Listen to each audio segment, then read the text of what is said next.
All right, so today we're going to talk about solving one-step inequalities and graphing them. So we're going to take it a little bit further from just graphing, but I don't want to take it too far so that it's pretty easy and we're still just practicing getting used to graphing inequalities. So we're going to be able to solve and graph solutions to one-step inequalities. All right, so solve the inequality, graph the solution, and check your answer. So the first thing I'm going to do is I'm going to solve this inequality. I'm going to draw a line down the middle, just like I would solve an equation. I'm going to subtract 12 from both sides. And I'm going to get negative 13 is greater than or equal to y. Okay, so one thing that I really like to do, and that makes graphing these a lot easier for me, is that the variable needs to be on the left side so that I can actually see what y is doing to the number. So in order to do that, all I need to do is flip this entire thing. So I'm going to write y. Since this was pointing at y before, it needs to be pointing there again. So I'm flipping the symbol, negative 13. So y is less than or equal to negative 13. So I'm going to write somewhere here, negative 13. I'm going to draw a circle, fill it in because it's equal to, and then I'm going to make my arrow go to the left because it's less than or equal to negative 13. All right, if you can see that from here, great. But if not, I highly suggest you do this or you're going to get confused. All right, last step, checking our answers. So, negative 1 is greater than or equal to. So I'm going to pick a number that is somewhere along here. So I don't know, negative 15 is going to fall in this place. Negative 15 plus 12. Negative 1 is greater than or equal to negative 3. Is that true? Yes, negative 1 is greater than or equal to negative 3. So therefore, my answer is correct. All right, I want you to try these two. Pause the video, try these two on your paper, and then check them with me. All right, so for the first one, you should have gotten that x is greater than 3. For the second one, you should have gotten that m is greater than 9. Okay, both of them, you should have, like if you're doing 3, should have drawn an open circle and gone to the right.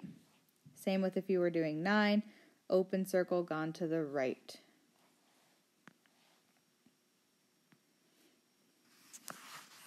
All right, so the hard drive on your computer has a capacity of 120 gigabytes.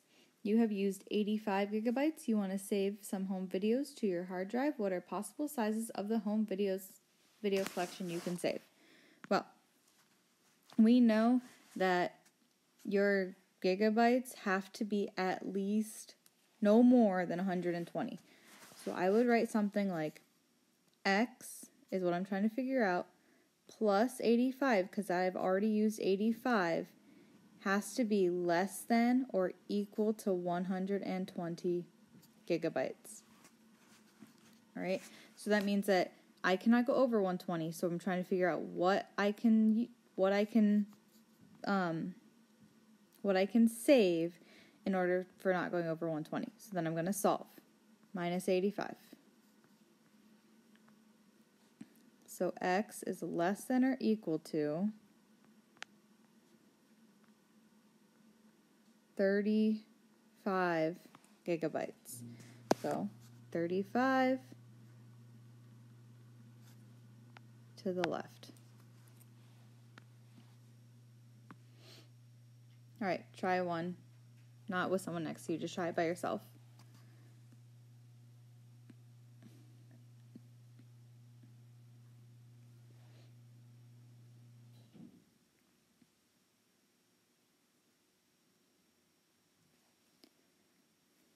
All right, so they want to have at least 25 plants, which means that they could go over it. They've sold 8 and 9, so they've already sold 17.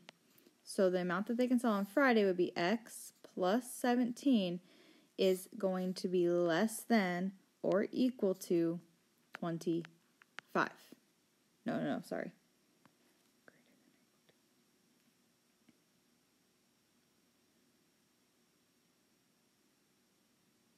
greater than or equal to 25. All right, because we can go over 25, but we don't want to go under 25. So draw the line down, subtract 17. X is greater than or equal to 8. So that means they can sell 8, 9, 10, 11, 12, any of those to meet their goal or go over. So 8, circle with a dot, greater than. All right, moving on to solving inequalities with multiplication and division. So same process. Draw the line down the middle, multiply by 3. X is less than negative 6. Here's negative 6. Circle, going to the left. Negative 7 is less than negative 6. So let's, actually I don't want to do that one. I want to do one that I can easily divide by 3. Negative 9 is less than negative 6 over 3, less than negative 2. Negative 9 divided by 3 is negative 3, is less than negative 2. That is true. So there I have a correct answer. All right, so here is a special rule whenever you are multiplying or dividing by a negative. So when multiplying or dividing by a negative number, flip the inequality symbol. So for example, I would draw the line down the middle. To get rid of this negative 3, I need to multiply by negative 3. Therefore, n is greater than negative 3. Because I multiply by a negative number, I have to flip the inequality symbol. This rule is so important, and this is the rule that you will continuously forget. So write it in your notes, star it, put a box around it, something so that you do not lose this rule. And you remember it on the homework tonight. So here's negative 3. Greater than goes this way. Okay, if you want me to prove that this is true, let me pick a number that's greater than. I'm going to pick 0. Okay, so 0 over negative 3 is less than 1. 0 divided by negative 3 is 0, is less than 1. So that works. All right, so anytime you're multiplying or dividing by a negative, you have to flip the symbol. Okay, I want you to try this one. Remember the rule.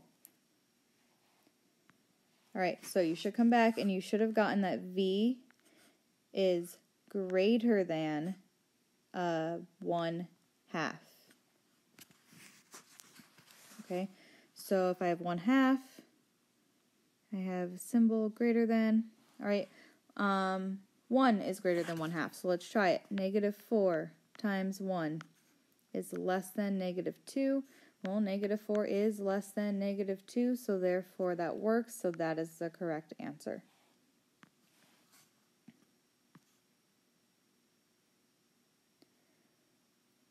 Okay, try one more.